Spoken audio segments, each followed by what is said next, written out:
the relevance of native speaker norms?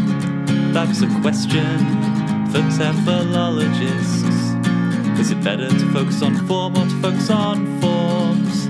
That's a question for TEFLologists.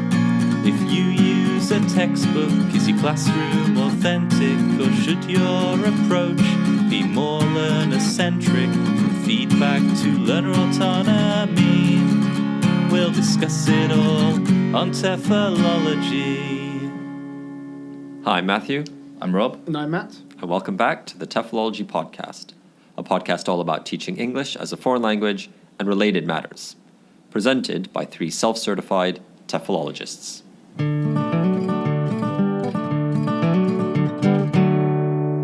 TEFL Pioneers. Today's TEFL Pioneer is John Manjirō, or to give him his proper name, Nakahama Manjirō.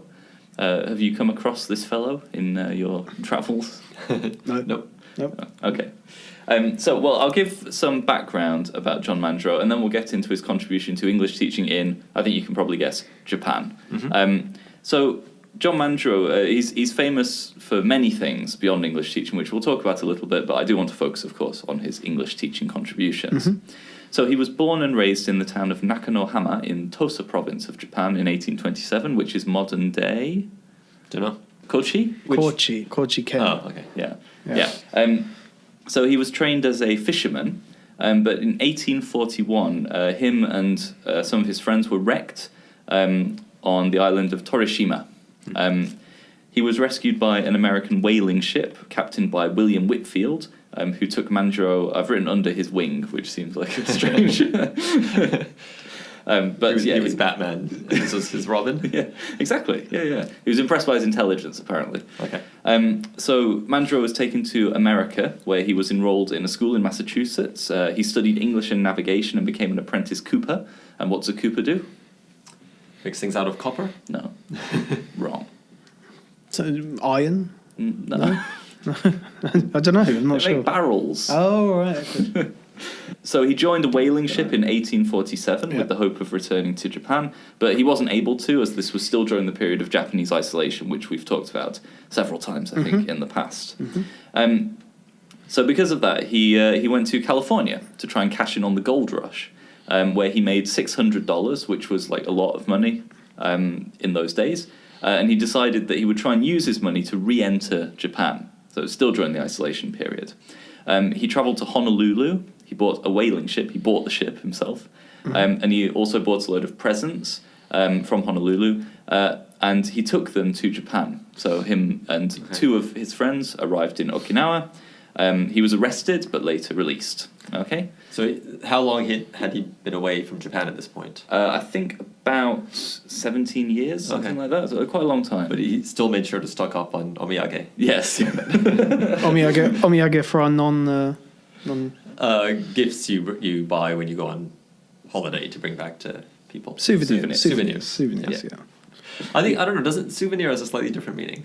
I don't know, it's got a slightly different nuance, maybe. It could be something you buy for yourself, right? Yeah, perhaps. To remember your trip. It's got a slightly different cultural reverberation. Yes. Yeah. So he brought his omiyage, and he was arrested, but was released. And later he was summoned to the city of Edo, which is modern-day Tokyo, where he was made a samurai in service to the shogun because of his foreign experience. And he was asked to pick a surname, and he chose the name Nakahama, which was named after the town where he grew up as a child. And he became an important translator and interpreter, particularly during the opening of Japan to the West. Yeah, so that's kind of capsule summary of his life. Yeah, and I think that's a good point to move on to his work in English education, which is why we're here. So one of those omiyage that he brought back from the West was an English grammar book called the Elementary Catechisms, English Grammar, which was translated into Japanese. And it was the first English grammar book in Japan which was not based on Dutch translations of English. So there were previous English grammar books, but they were all Dutch English grammar books then translated into Japanese. This was the first one translated directly from English. However, he had a bigger impact in terms of introducing practical English. to the country. So he'd been working on these whaling ships, and he'd learnt kind of very casual conversational English. He'd also learnt in the school, but his primary mode of communication was he called it like Yankee English, basically. Really? The American Yeah, whaling ships, yeah. So he introduced a variety of different things that are still used in language teaching today. So first, he introduced the alphabet song to Japan. Okay. And the alphabet song? The Japanese alphabet song. Are they different? I think so, yeah. Okay. Yeah. I was thinking of the one that's got the twinkle twinkle little. Can you sing it, Matt? Can you sing what you... I don't remember it exactly how it goes, but I know it's different. I've definitely heard it. Or maybe it starts out the same, but at the end, because the twinkle twinkle one ends with a little extra, now we know our ABC. The Japanese one doesn't have that. Right. I didn't learn that and when I the was scanning at school. sort of goes a bit different at the end as well. Okay. Yeah. Yeah. Well, anyway, he introduced a version of that song for the first time. Yeah. He also introduced like pronunciation wall charts, like phonic kind of charts, which I guess he kind of picked up when he was learning English himself. Okay. But perhaps his biggest contribution was his book, completed in 1859, titled Eibe Taiwa Shokai, which in all the English sources is translated as a shortcut to Japanese Anglo conversations. But the word shokai, I'd have thought it's an introduction to Japanese Anglo conversations. Yeah. And the way that it's laid out, it looks like it's meant to be an introduction rather than a full text. So I don't know, I question that translation. So this is basically the first kind of eikaiwa English conversation textbook in Japan. The book starts with letters and numbers, and then just useful phrases, such as very useful phrases such as "I don't know who you are," and "It is unwholesome weather."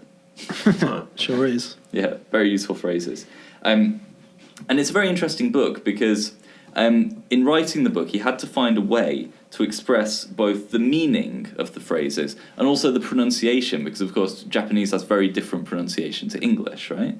And there was no system of romanization at the time. There was no system of transcribing English sounds. So he developed his own method of transcribing English using katakana. Okay.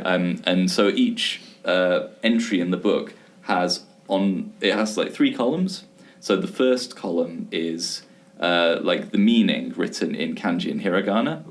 Then the pronunciation written in katakana, and for the listeners, katakana is a script which is only used to write foreign words in Japanese. Yeah. And then the English is next to that. Okay?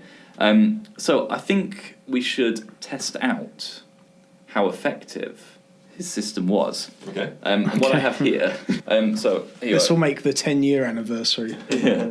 So you've got here sets of phrases. You've got a bunch of different phrases here, which I've photocopied from a book.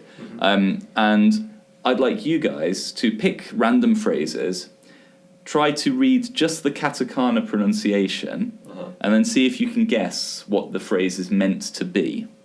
Okay? Okay. Yeah. So the katakana, I mean, for non-people that are not familiar with Japan, it's the sound. We're replicating sounds. Yes, it's a phonetic system, Yeah. a phonic system, yeah. Okay, Matt, go on. First one.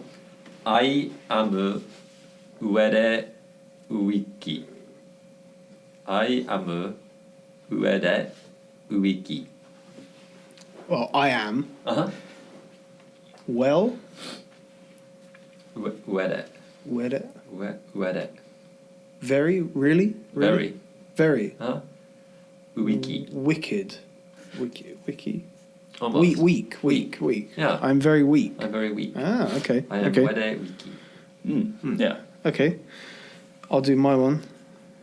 I hado no sleepu rasto nai. I hado no sleepu rasto nai. Presumably I had no sleep last night. Yeah, that's right. Yeah. Okay. That was too easy. I'll do another one. Go Okay. on. You are fuwaza iji uaeru. Say it again. Sorry. Say it again. You are fuwaza iji uaeru. You are looking well. You are. I'll try it a little faster. You are fuwaza iji uaeru. Oh, your father Uh-huh. So is- Iji. easy. Easy. Iji. Iji. Iji. Iji. Iji uaeru. Is your father is well? Uh-huh. Your father is. Everyone's well in this. That was the whole. Okay. No, sometimes Well, they're sick. yeah, you are. Right. Mm. Well, this is a difficult one. Okay. I hope zu yoeru janyarumen janlelmen. One more time. I hope zu yoru janramen Janramen. Is that a kind of ramen? janlalmen. I hope gentleman. Yeah, gentleman. Okay. 2 words. I hope you're a gentleman. No, I hope the old gentleman. the old gentleman. I think it continues on to the next page. Right. Yeah. So, what do you think? How do you rate his system? I think do you think he's trying to go for connected speech and he's trying to replicate it rather than word by word? I think he's replicating it as he's heard it. Yeah, maybe. I think when you said the first one, nai. Yeah, Nai. night. Yeah, that's good how night. that's how people say night. Yeah, Right. yeah, Say night. yeah. Good night. Yeah. Good night. Yeah. Yeah. Yeah. So I think that's right. I think that's what he's trying to do. Yeah. Yeah. I think it's kind of interesting. It works in some areas. It doesn't work in others. Yeah.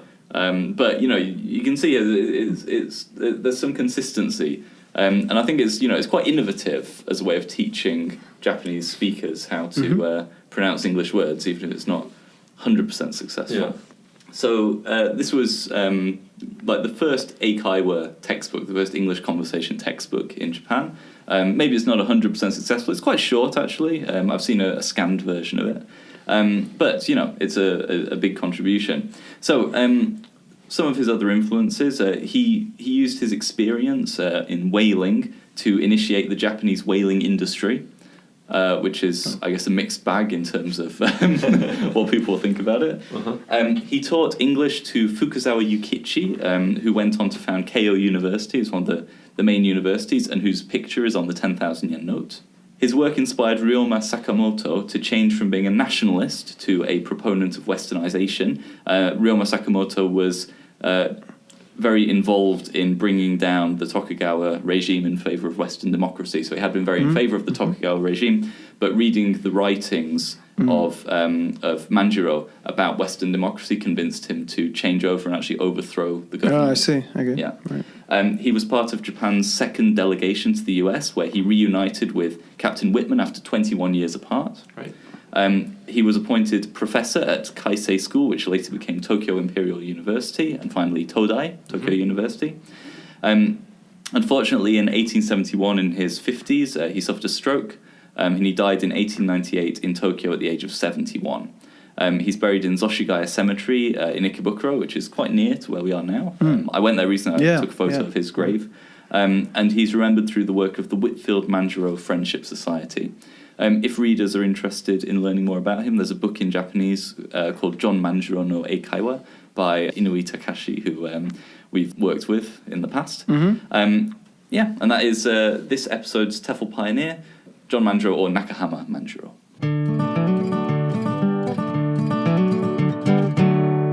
TEFL News. Okay, so for this week's TEFL news, I'd like to talk about Jacob Rees-Mogg's Language Style Guide. Yes. It's not a book. It's not like a published book or anything. But, we're going to talk. So, firstly, who is Jacob Rees-Mogg? A lot of people are lucky enough not to know who he is. But just for our listeners, he's a current British politician who is a member of Parliament representing North East Somerset locally, and recently appointed leader of the House of Commons. He is strongly pro-Brexit. He's a so-called Brexiteer. And he's also chairman of the European Research Group, a think tank that is in opposition to the EU membership, or to the UK being part of the EU membership. How would you guys describe him? What sort of adjectives would you use to describe Stiff. Yeah, it's a good one. Isolationist. I don't know. Let's go more for things like archaic, antique. Yeah. Dickensian, old-fashioned, Victorian. highly conservative. Yeah.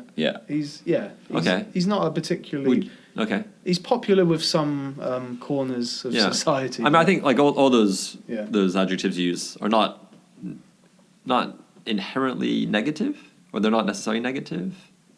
No. Well, I think if you are of a conservative persuasion, then I don't think there's anything inherently negative with things being, antiquated or whatever. That's good, isn't it? I mean, or even if you're of other, I guess it depends what you're describing. But I guess. But I mean, I don't think there's anything there to suggest that we're saying he's a terrible person. Right. Whatever I might personally think. Right.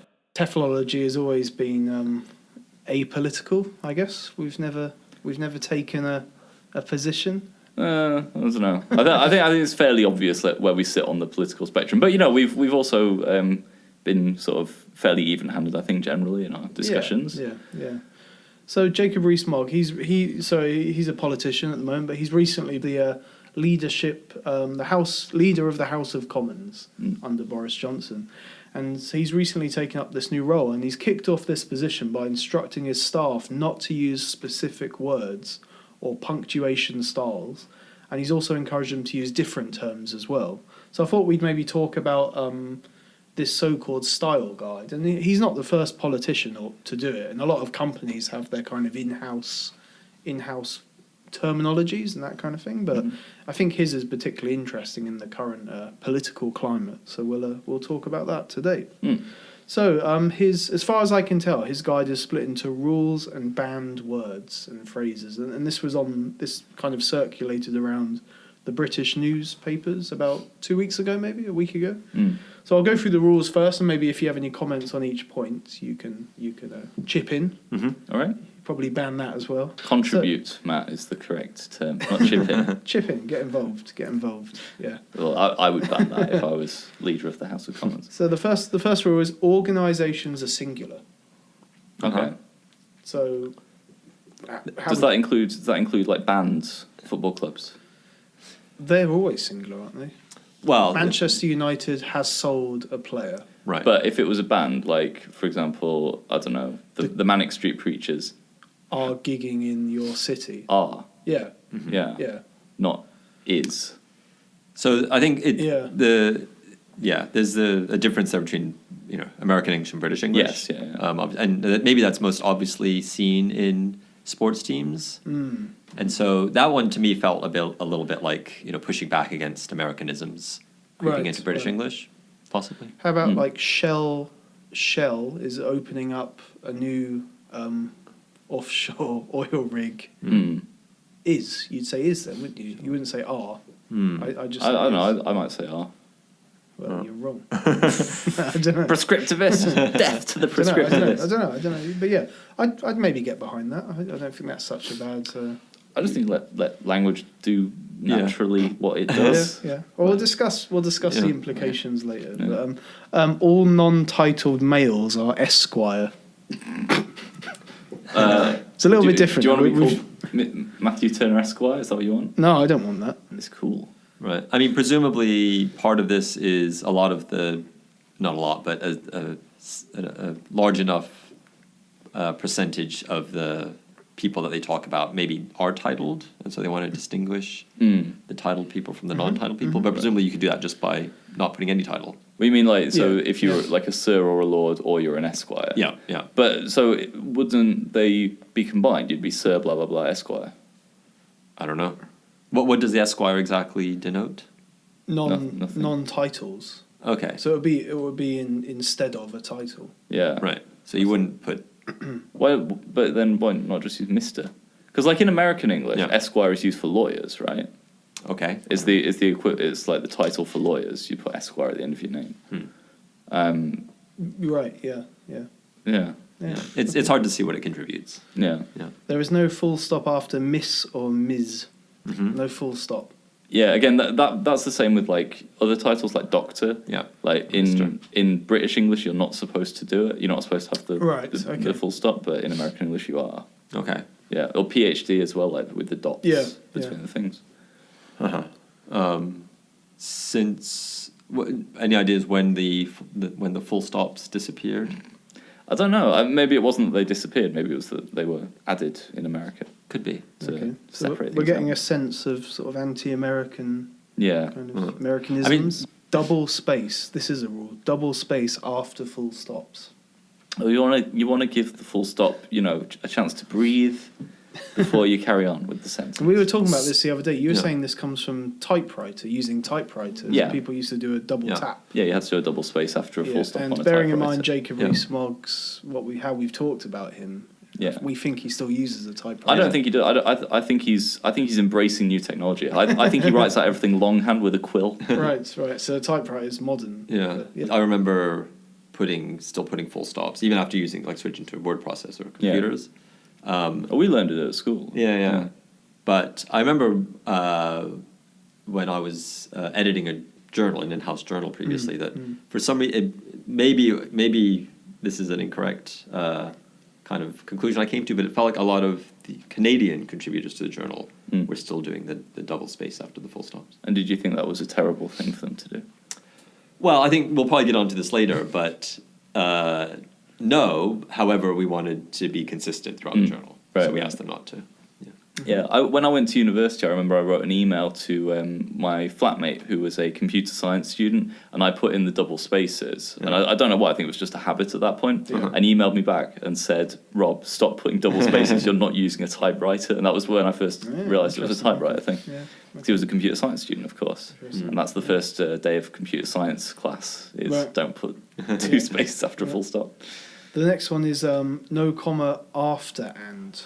So not before and. And a lot of people were saying, well, this is the Oxford comma, but it's not, is it? No. And again, that was something else we talked about. So after and. So in a list, after the last part of that list, you'd have and with a comma after that.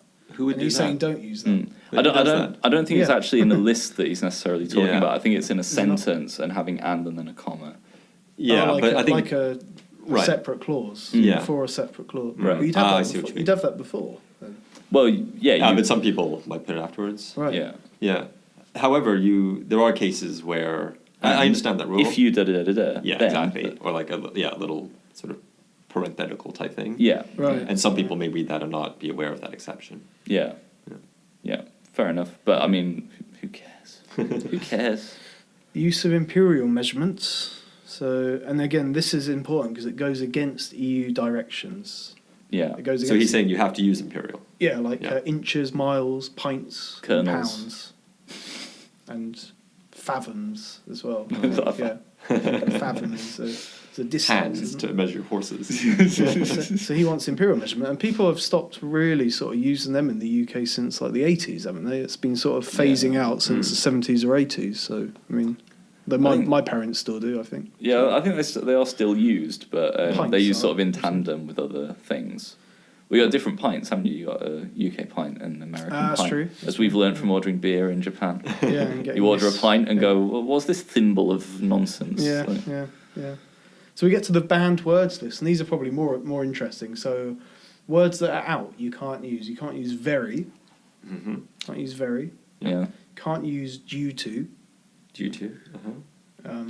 I think because of is preferred Mm. instead of due to. Ongoing. Can't use ongoing. Mm-hmm. What's it? Continuous? You can't use the You word. you wouldn't use anything. It's redundant, You apparently. can't use the word hopefully Uh-huh. as an adverb. I think, Mm. though I'm not sure. Yeah. How else would you use it? I'm staying out of this. I'm not sure. The hopefully dog gazed wistfully at the... He worked. At the very end. Hopefully. Okay, so you can't use hopefully. Unacceptable. Unacceptable. Oh, that is just Unacceptable. Good. Equal. You can't use the word equal. Oh, well, that would fit right. That goes. Yeah. Too many eyes. Don't use too many eyes when you're writing. Too many eyes. I think this is more related to written communication, like emails, I'm sure, yeah. letters. So, Do you not leave two spaces after a full stop when you're speaking? Because I do. Yeah. A pregnant in that pause. case, yeah. Yourself. Lot. Got. Uh-huh. Speculate. Would got have to be gotten? Like, I think maybe all derivations. Would that be more of- American English to use? I don't know. And lot would, of course, be lotten. I mean, got could just be too informal. Yeah. I got the message. You can't say I got the message. I had received the message. Yeah. Is it speculates on this list? Well, but how are you going to write about gold prospectors? I think okay. Invest in, i.e., invest in schools. You can't say invest. Put money into? Hoping for perhaps, a return. perhaps, yeah. Well, it's a more, I guess, a more general usage of the term, right? So like, you invest in your future. What would you say instead? Well, if you were Jacob Rees-Mogg, what would you say? Well, this gets to one of my questions, which we'll talk about later a bit more, maybe. But phrases no longer fit for purpose. You can't say that phrase, according to him. I am pleased to learn. Doesn't like that. Okay. Meet with. Well, what's wrong with that? I am pleased to learn. You're not allowed to say it. It's banned. Why? It's on the list of banned phrases. You can't say it. Meet with. You can't say meet with. Yeah, that's redundancy, right? Yeah. I like meat with my vegetables. Ascertain. Yeah. Ascertain. Learn. Find Can't out. say ascertain. Disappointment. You're not allowed to say disappointment. And then the last one. Why not? What's wrong with disappointment? Is it? Yeah, I mean, what's missing? Some kind of specifics about using these words in certain contexts or with certain meanings. Or? And the last one is I note, understand your concerns. Okay. I wonder if these words just. I hear you. I think these words are just overused conversationally, and he's just getting a bit fed up with how people aren't thinking about their choice of words. They're just using the same kind of. This to me would be a red flag. Someone that you don't want to give a lot of power to. Right. Here's my little list of linguistic peccadillos that everyone else has to follow. I'm not mad. Yeah. I mean, it seems a bit of a random. I don't think it's a very considered list. I think he's just kind of off the top of my head. Yeah, these are things that just for whatever reason get under my skin. Yeah. He did say something in 2016 that was interesting about language choice. He said, appropriate, inappropriate, unacceptable, and disappointing are those new Labour words that get dropped into conversations and they mean remarkably little or what, in a Humpty Dumpty-ish way, what the person hearing them wishes to think that they mean. Wow. So then he's trying to make the argument that they're not effectively communicating what they want to, but I'm not sure. I think it just sounds like an argument of somebody who is resisting or doesn't like new terms. Yeah, well, I mean... Well, he uses new Labour. He calls it new Labour words there. New Labour or new label? New Labour. New Labour. Right. Well, I mean, disappointment. What's wrong with the word? Like, that has a lot of meaning, right? It's pregnant with meaning. That's twice the use of it. It seems though like he was trying to argue that... Trying to tell us something? It seemed like he was trying to argue that the people using the words are not communicating what they want. Like, people are interpreting it in a different way. Yeah. But I'm not sure I buy that. No. It seems like he may have a couple of different arguments for this new style guide. Yeah. One could be consistency in internal communications, which I guess there's an argument for that. Sure. But at the same time, Yeah. I'm not sure. But yeah, a lot of them just seem like his pet peeves. I think he's heard these words said to him too much. Disappointment, inappropriate, and he's broken his own rules. I'm sure. So he's broken his own rules in the past. For example, in a speech once, he used the word equal once, naughty. He used the word very twice, and he used the word I 7 times. Yeah. So, for example, we must negotiate from the international trading framework in which both the EU and the UK sit as equal partners, whose provisions govern our behaviour. What would you say instead of equal there? That's a good. So this is one of my questions. Do you think these style guides are pushing people towards trying to be a bit more thoughtful and creative with their language, or do you think he's restricting and limiting? Well, first of all, what's the advantage of pushing people to be more thoughtful and creative? I mean, I don't think he is, but I'm just wondering now that you've asked me, what's another word you could switch with equal? Well, that's a good question. Yeah, but I think those sorts of things, like challenging people to find a different word to use in a specific context, it has to be in that specific context. Yeah. You can't just give a blanket ban on these words. Yeah. Well, I mean, like the word very, right? So what are the alternatives to very? This is an easier example, I think. You got what? Extremely. Yeah. Unbelievably. But that's stronger than very. Well, exactly, yeah. So that's what I want to say. What word has the exact same meaning as very? Or a different word. So instead of very hot, you would say boiling, whatever. You know? Yeah, but Yeah. Exceedingly. I think that's exceedingly. Yeah. God. yeah. It's, I don't know, it's I guess a common argument by people who resist language change to say that, like you mentioned before, like his excuse that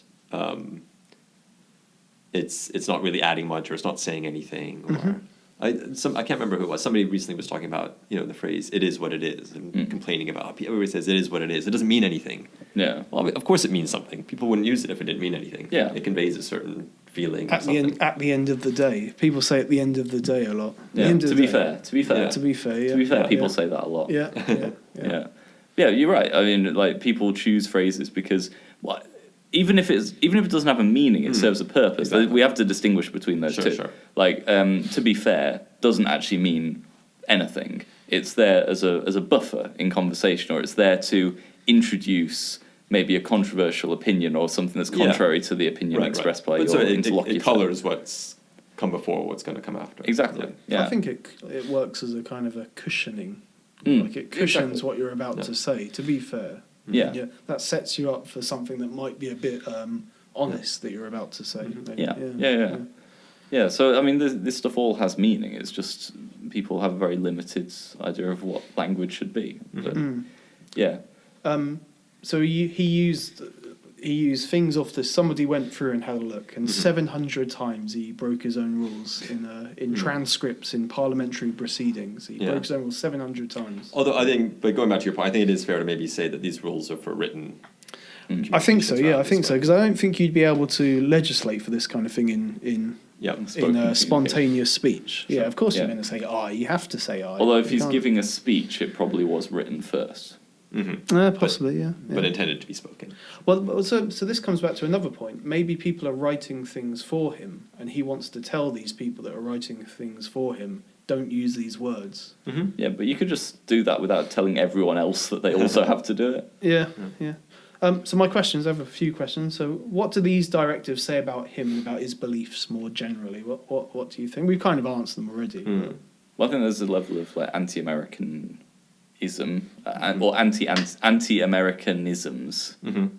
That makes sense. Ism. Yeah, anti-Americanisms. No, isms Yeah, is in the word. Yeah. And that maybe speaks to a broader,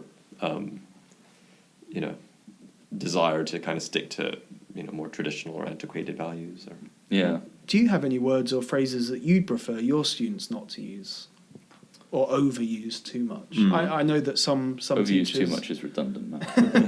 I know that some teachers will try and push their students, don't say the word nice, try to say these other words. And I can see the language learning element behind that, though. But Yeah. I don't know. I mean, obviously it depends, the genre or what they're writing.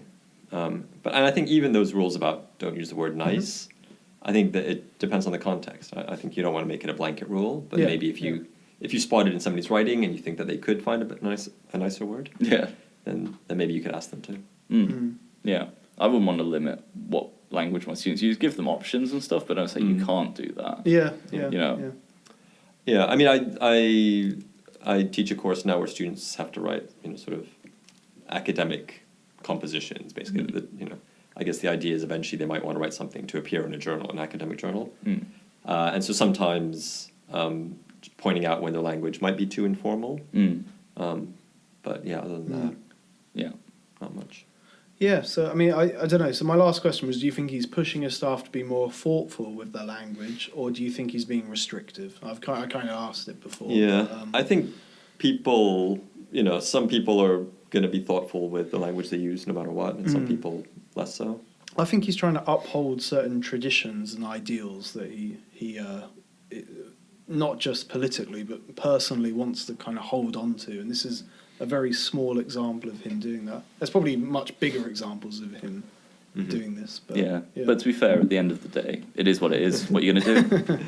So, that's today's TEFL news. Jacob Rees-Mogg's Style Guide.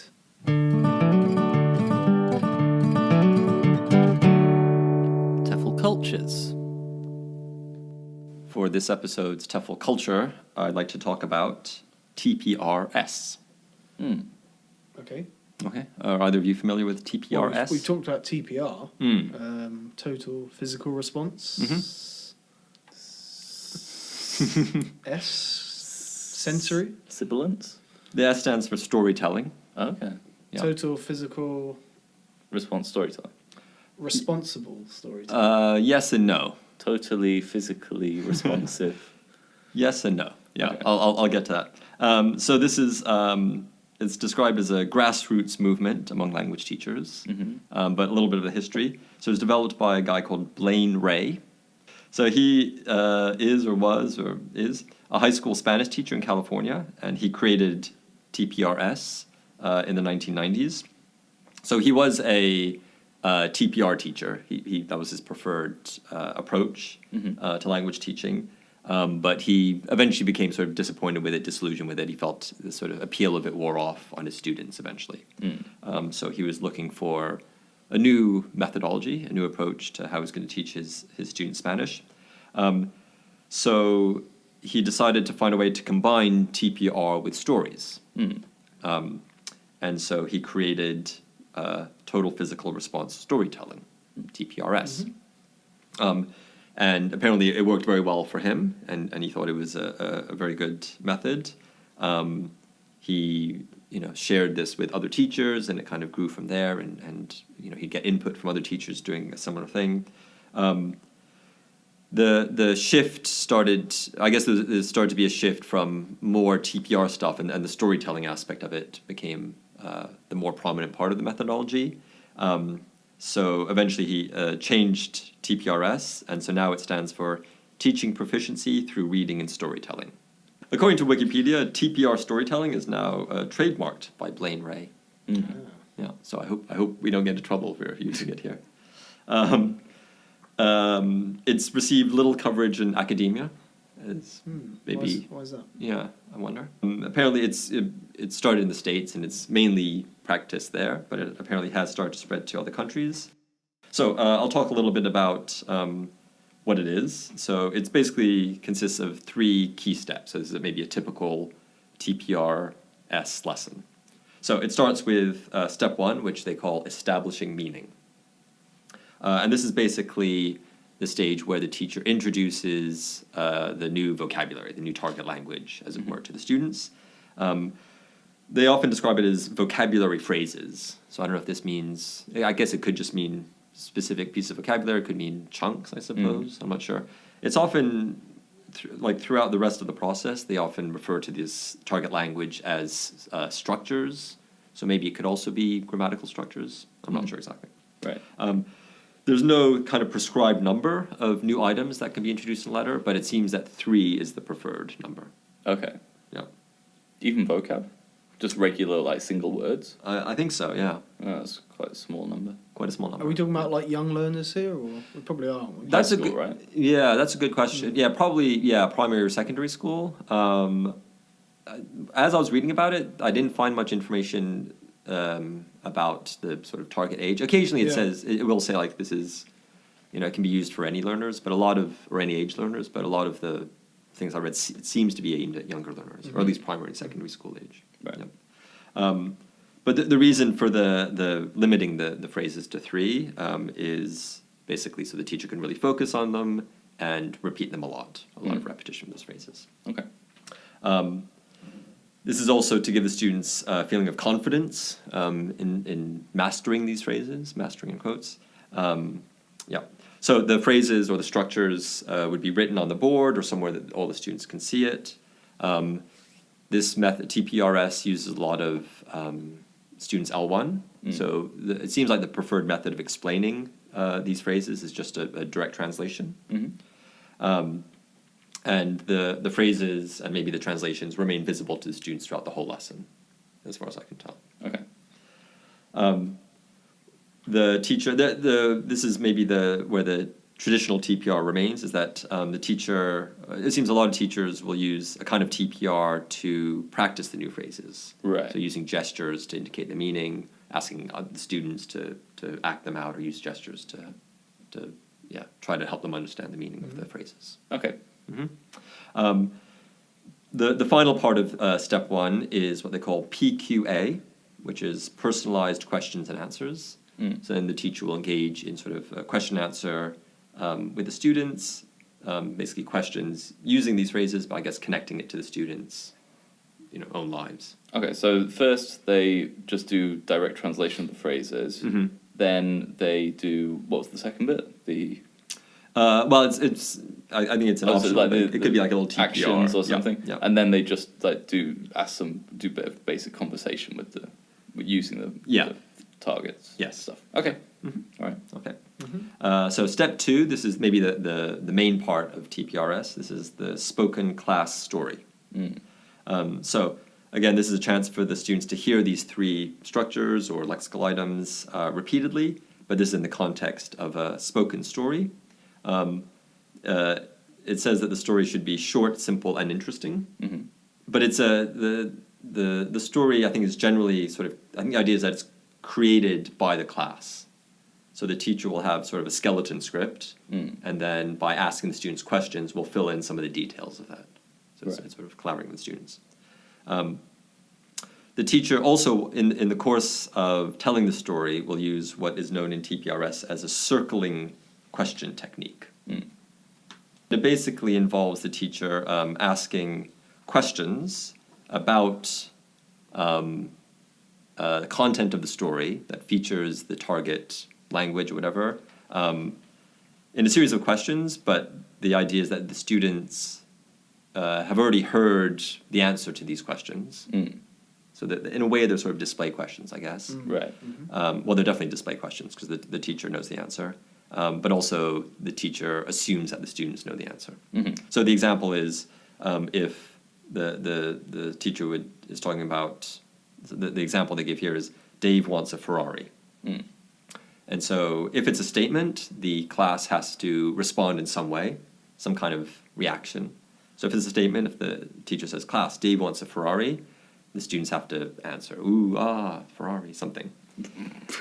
And then the teacher will ask a series of different kinds of questions. So yes or no questions. Does Dave want a Ferrari?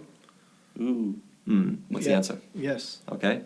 Does Dave want a Ferrari or a Mini Cooper? Ferrari. Does Dave want a Mini Cooper? No. What does Dave want? Ferrari. Yep. Okay, so that's the circling technique. Smack in the face, that's what. So questions like, why does Dave want a Ferrari? That would not be a circling question because, the students haven't been told why he wants the Ferrari. So it's basically concept checking questions. Circling around the concept. Is that what they mean? Like circling around. Like a vulture. Yeah, I guess so. He wants a Ferrari, and you're going around establishing that in different ways. I think that kind of seems. So the teacher goes through this story. I think depending on how much experience you have with TPRS, you may want to as a teacher, you may stick to the script quite closely. If you've been doing it a lot, maybe you can improvise a little bit more. You can, again, introduce elements of TPR. You can have students act out, bits of the story, etc. But I think the general script is that they'll try to make the story take place in distinct locations. So the sort of outline that I have here is, so the main character in the story will start off in one location and then be exposed to a problem that they need to solve. They may then move to a second location where they try to solve the problem but fail.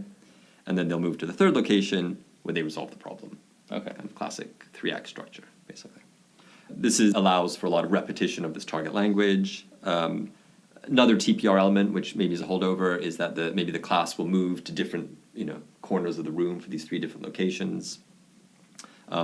Something known as keeping space in TPRS lingo. Okay. Keeping space. Keeping space, yep. And then once the story is finished, the teacher will maybe retell the story in a briefer form or ask the students to tell the story. All right. Yep. The stories, as far as I can tell, the stories will often feature the students as main characters. Right. So, the teacher will, pick Dave, for example, as the main character. And as you can imagine, if the students are in the story, the students will often end up as the hero or the protagonist of the story. So step 3 of a TPRS lesson would be the reading part of it. And this can take different forms, but the most common is what they call class reading. So the teacher will usually read a story aloud and the story maybe will follow a similar structure to the story that was developed as the spoken class story. The students will often be asked to translate the story into their own language. Again, yep. And there's a strong emphasis on making sure that all the students understand the story 100%. So they'll use very few, if any, unknown words to the students, and if any new words are introduced, the teacher will automatically or immediately give maybe a L1 translation. Okay. Yeah, if possible. Yep. A few of the other techniques that are used in TPRS. So I mentioned the circling. In terms of using known vocabulary, they call that staying in bounds. So that's only using words that the students understand. So either words that they've already learned, cognates, or proper nouns that it's assumed that all the students will know. They also call something pop-up grammar. So this is in the course of a story, if there's a grammatical structure that the teacher feels the students are having trouble with, they'll give, what I read is the explanation has to be 5 seconds or less. So a really quick little point of need explanation of why this structure was used. Yeah. Incidental focus on form. Yeah. Yeah. But in 5 seconds or less. Pinpoint. Yeah. Pinpoint focus on Point of forms. need. Yeah. And personalization. So again, going back to these personalized questions or answers, always trying to connect the content to the students' lives. There's also something in TPRS called teach to the eyes. Teaching to the eyes. What do you think that means? Look in their eyes while you teach. Stare in Eye their contact. faces. Yeah. Yeah, basically. So they say it's a way of connecting with students. It's a way of checking whether or not students understand what you're saying to them. But the idea there is just like pick a student, make eye contact with them for however long, and then move on to the next student in a different part of the room. Yeah. Do you think that would be useful? I think it's good. I actually got some feedback from one of my classes, and what the point that they brought up about my teaching was he takes care to look at every student during his explanation so they all feel included. That was the only positive thing. Everything else was terrible. It's important. Yeah. Okay. There's a conference in the US for TPRS called the NTPRS, and there's a journal, apparently, the International Journal of Foreign Language Teaching. Okay. It's a free online journal. Based on what you've heard about TPRS, first of all, what sort of theories of SLA do you think it's based on? Is it based on the theory of SLA? Is it based Kind on of. a particular one? Yeah. I guess maybe one thing that I didn't emphasize too much was, for example, in those circling questions, the students were expected to give one-word answers. Right. And any comprehension checks can be in the students L1 or just one-word answers, very brief answers. Okay. So I don't know, maybe one thing that you may have noticed about this method is that there's very little output from the students, actually. So is it the input hypothesis That's based right. on that? Yes. Okay. Yeah, that's a big part of it. What do you know about the input hypothesis? Crashing. Uh-huh. Crashing made up. It's the idea that you have access to your language acquisition device, whatever brain hardware Black you use box, to learn your yeah. first language. You also have access to that in learning any subsequent languages. All you need to do, like a child, is be exposed to a certain amount of the correct amount of input, and you will Meaningful automatically learn. Yeah. Yeah, unless you feel sad, and then you won't learn. Yeah, okay. Well, we'll get on to the effective filter as well. Maybe that's where the eye contact comes in too, I think. Yes, Yeah. yeah. If they're feeling sad, if they're not getting the right kind of stimuli. Mhm. Yeah.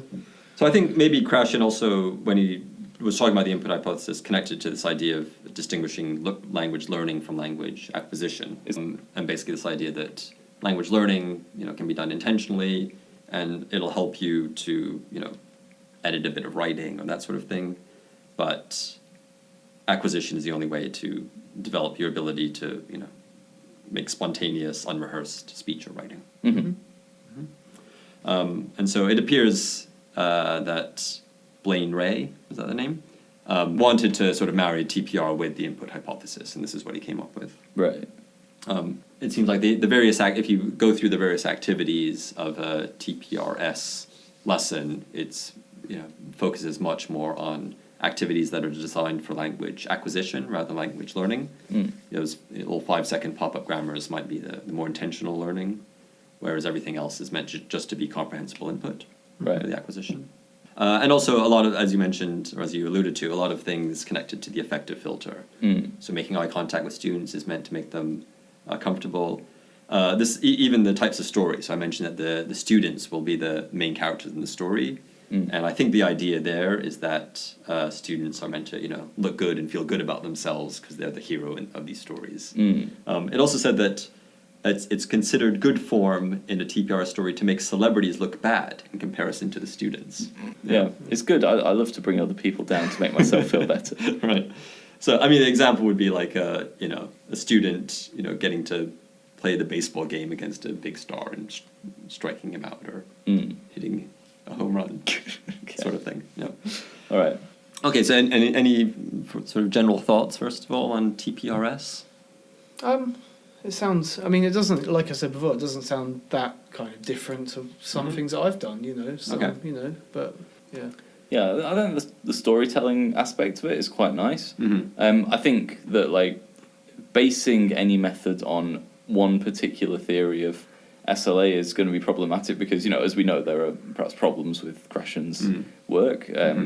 So, or at least, there are some elements that are contested.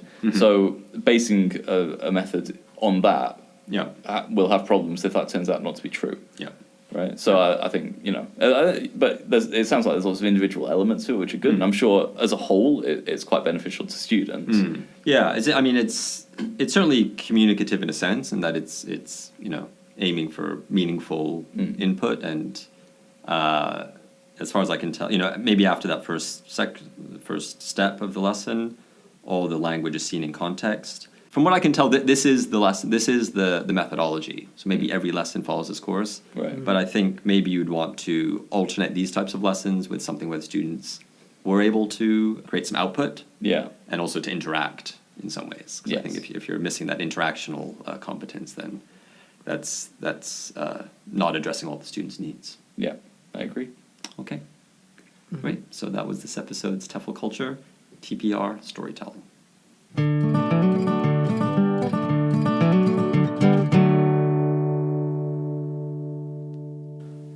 Thank you very much for listening to today's show.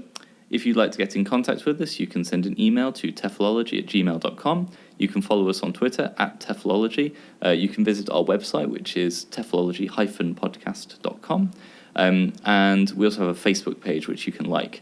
If you're interested in knowing more about us and about our work, then we have a book available called Podcasting and Professional Development, a guide for English language teachers, available from all good Amazons on the internet. Yeah, I just want to say, coming up soon, we have an interview with Diane Larson-Freeman, recorded last year. And we have our three recent Pansig interviews. So I interviewed Stephanie Ann Horton. I interviewed Xiuming Thang. And I interviewed Kensaku Yoshida. Yeah, and they were all about different topics, and we'll be bringing them to you throughout the rest of the summer, maybe in September, perhaps, yeah. So it's goodbye from me. Goodbye from me. Goodbye.